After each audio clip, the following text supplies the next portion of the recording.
This woman was about to lose her life in the electric chair when she says something in her last words that shocks everyone. What she said could change everything in the world. Lara knew a young woman was in a place where hope was as remote as freedom, hidden in the shadows of a solitary cell. She became the center of a trial that caught the attention of the entire city, accused of kidnapping and murdering Isabela, a 3-year-old girl who disappeared 5 years ago. Isabela was the daughter of a renowned judge called Orlando. Lara faced not only the possibility of being sentenced to death but also the relentless scrutiny of public opinion. The press was ruthless, portraying her as guilty even before any broadcast was issued.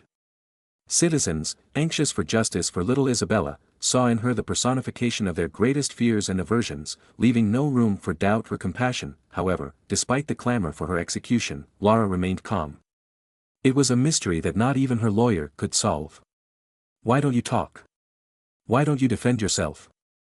We could negotiate if you cooperate," her lawyer asked, confused by the stubborn silence of his client. "It doesn't matter what they say. They've already made their decision," Lara replied with resigned calm, fixing her gaze at a distant point on the cold wall of her cell. Her voice, though firm, revealed the weight of years of suffering, a burden she bore alone. The 32-year-old woman, imprisoned, faced her days with deep sadness but still maintained a dignity that defied her dire situation. On the brink of execution, she refused to surrender to fear and hopelessness, remaining convinced that the truth, even if buried with her, was her last and faithful companion. The night before her execution, a visit from a priest gave Lara the opportunity to make her last confession, a common ritual for someone in her situation. But for her, it was only a reminder of her inescapable destiny. "My desire to confess. There are no words that can change my fate, Father. The truth will die with me," she replied, her voice laden with resignation that served both as a shield and as her damnation. As the night wrapped the prison, Lara lived her last hours before facing her cruel fate in deep reflection, meditating on the mistakes and choices that led her to this decisive moment, a path known only to her. The walls of her cell, silent witnesses of her anguish, seemed to close around her like a grim prelude to the imminent end. "It seems that everything has finished," she thought, sighing, as she faced the dawn of her last day. A woman, judged and condemned not only by the law but also by the misunderstanding and fear of an entire city, was preparing to face her destiny with the same mysterious serenity that had characterized her throughout the process. The events dated back 5 years, clarifying the reason why she was on death row. Lara's case shocked the city and caused national alarm, as she faced serious charges of kidnapping and murdering a judge's daughter. The plot of her life was a complex web of forbidden love, revenge, and distorted justice. She had accused Orlando, the judge, of maintaining a secret affair with her, a statement he flatly denied, endangering his reputation. However, the situation became tragic on a decisive day when the judge's wife was returning home with Isabela, their 3-year-old daughter, and Lara caused an accident that resulted in the death of the wife and the kidnapping of the girl. The city demanded justice, driven by collective fury against the woman they held responsible for the disaster. Detained in her own residence, Lara faced a trial where all the evidence seemed to condemn her, and despite her strong denials, the certainty of her guilt remained firmly rooted. She was taken to prison, where she spent the next 5 years in isolation, an additional penalty determined by Judge Orlando to completely isolate her, avoiding any empathy or understanding that could arise from contact with other inmates. Lara's existence in prison was marked by loneliness and despair, a grim reflection of her unavoidable fate. Over time, she began to accept the impending end with resignation, not born from peace but from the exhaustion of fighting a seemingly certain fate. On the eve of her execution, hours after the priest's visit, an unexpected meeting brought new torment to her already grim reality. Orlando, the man at the center of her misfortune, appeared in her cell after being targeted by a wave of insults from her. He reacted with a vengeful smile, saying, "I hope you rot in hell, just like Isabela is doing now," expressing with his words a hatred that seemed to consume him as much as he wanted to punish her. Lara stepped back, stunned by the venom in his words.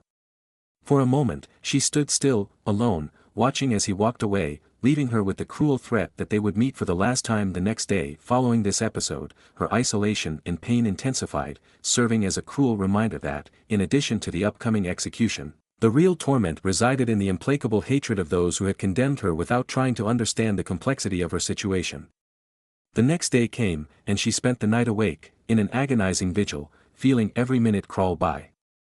She meditated on the judge's words, that Isabela was in hell. After intense reflection on that decisive morning, the reality of her fate brutally imposed itself when the guards came to fetch her.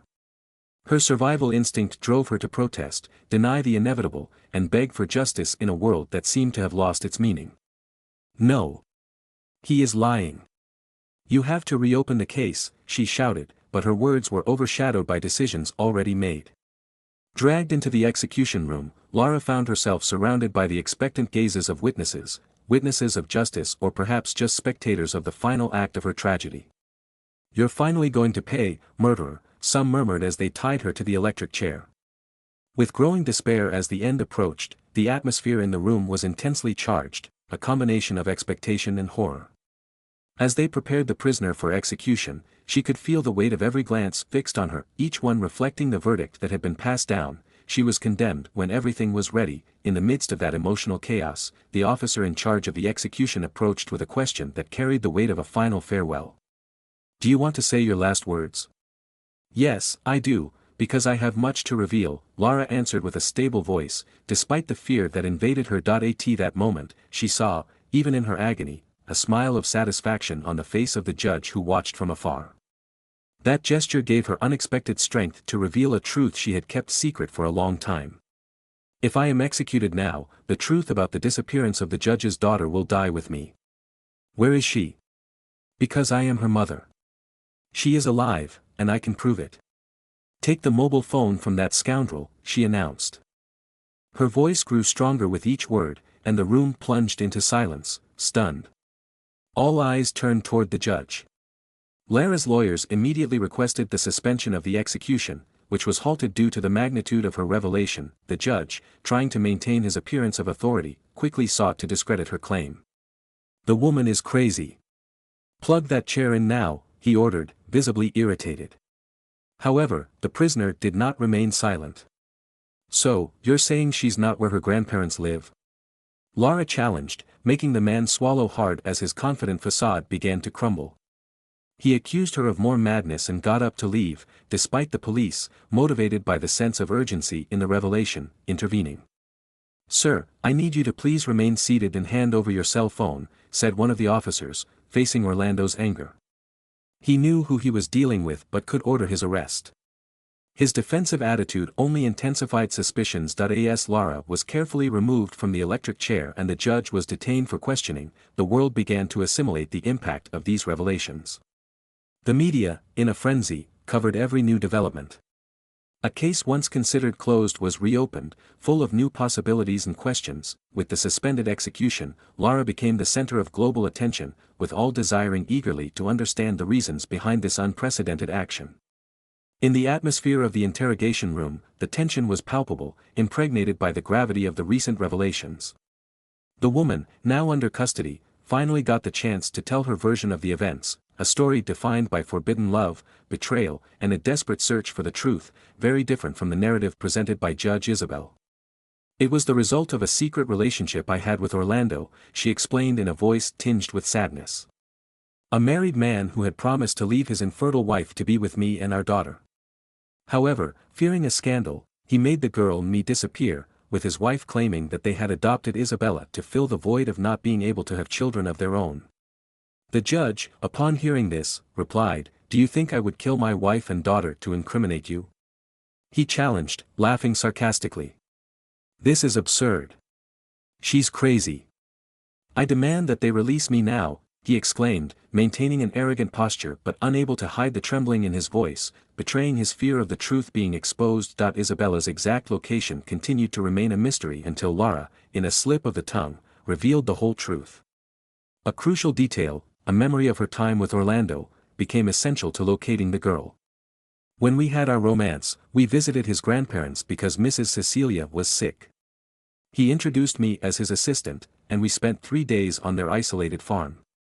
They rarely went to the city because they were self-sufficient. I was fascinated by the tranquility in the sunsets, but Orlando hated that place, referring to it as hell." The judge's words on the eve of the execution, wishing Lara would rot in hell like Isabela, suddenly made sense. She had connected the facts, realizing the man had inadvertently indicated where his daughter was. The judge tried to invalidate the accusation, stating that Isabela's grandparents had died years ago and that the claims were just illusions of a disturbed mind.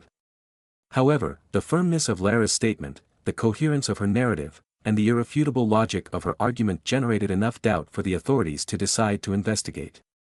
"Go there, and you'll see," Lara warned with a sense of urgency, "but don't allow him to make any calls, or he'll try to get the girl out of there." The police commander, sensing a potential turn in the case, ordered the judge to remain detained while sending a team to inspect the grandparents' farm.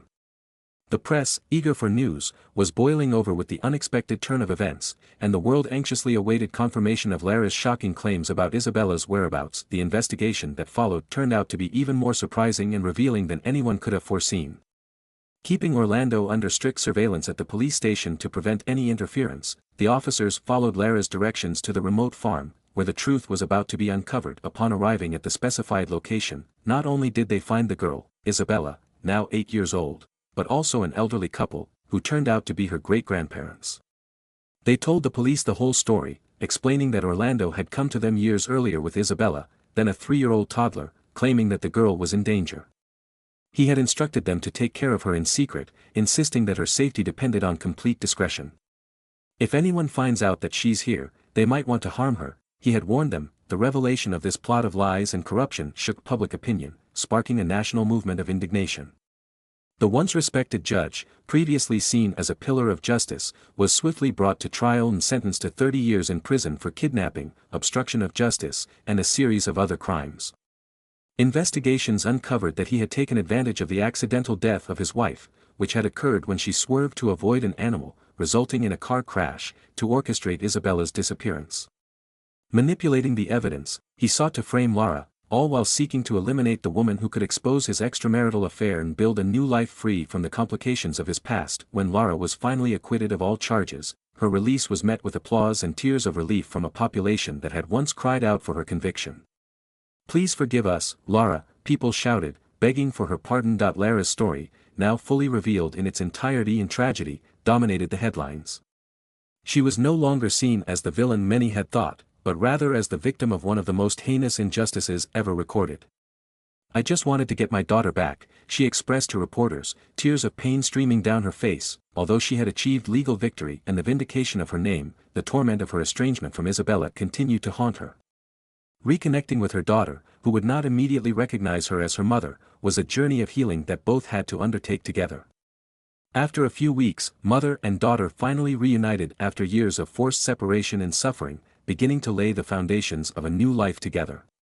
The girl, now 8, faced the full truth about her origins, a saga of bravery, unconditional love, and her mother's tireless search to rescue her. Defying her own expectations and fearing rejection, Lara was surprised when her daughter saw her not only as a mother but as a heroine who had never given up, even in the face of the toughest adversities. With financial compensation for the judicial error, they moved to a house in the countryside, a quiet refuge far from the scrutiny and suffering they had endured in the city. The residence, surrounded by lush greenery and the sound of birdsong, symbolized the new beginning they both longed for. It was a place where Isabela could grow and thrive, far from the shadows of her turbulent past. However, they were not alone in this new chapter of their lives. Isabela's great-grandparents, the elderly couple who had lovingly cared for her during Lara's absence, were invited to live with them.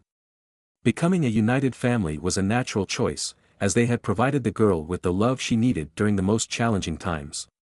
"What matters is that we're together now, and nothing will ever separate us again," Lara said, hugging her daughter as they watched the golden sunset. It was a moment of complete happiness, representing their triumph over the adversities that had tried to tear them apart.